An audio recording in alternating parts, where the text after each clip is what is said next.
Thank you, Madam Chairwoman, Ranking Member Buchanan, and members of the committee. Cynthia Blankenship, Vice Chairman and Chief Operating Officer of the Bank of the West in Irving, Texas. I'm also Chairman of the Independent Community Bankers of America. I'm pleased to have this opportunity to present the views of the nation's community banks on S Corporation reform. ICBA represents 5,000 community banks throughout the country.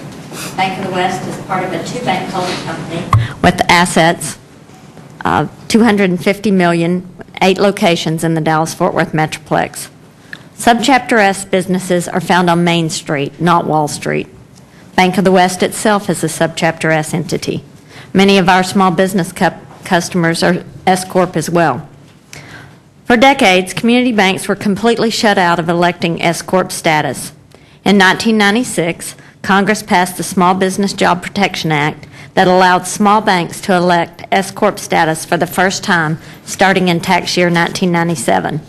Unfortunately, many community banks continue to be obstructed from converting to S Corps and benefiting from Congress's intended relief because of technical rules and community bank-specific regulations. Subchapter S is an important business option. There are more than 2,500 S Corp banks in the United States, representing 1/3 of the entire banking industry. My home state of Texas alone has 291 S Corp banks, which represents 44% of all the banks in Texas.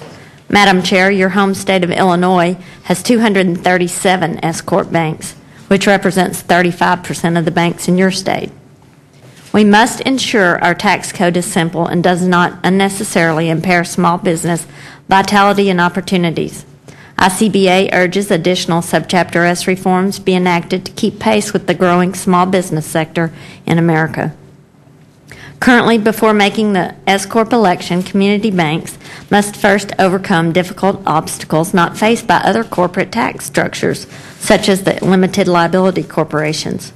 The obstacles most often facing community banks include the restrictions on the types of shareholders, the number of shareholders, the limitations on the options for raising capital, the complex treatment of the IRA shareholder, and the burden of the built-in gains tax.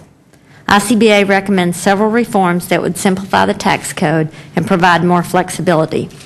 We recommend the maximum number of S Corp shareholders to go to 150.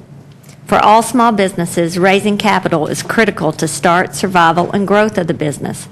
Arbitrary and restrictive limits on the number of sub-S shareholders can jeopardize the ability for S Corps to raise capital.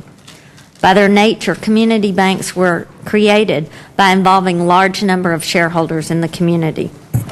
ICBA supports the bipartisan Community First Act introduced by Small Business Committee Chairwoman Velasquez that would increase the S Corp shareholder limit to 150 from 100.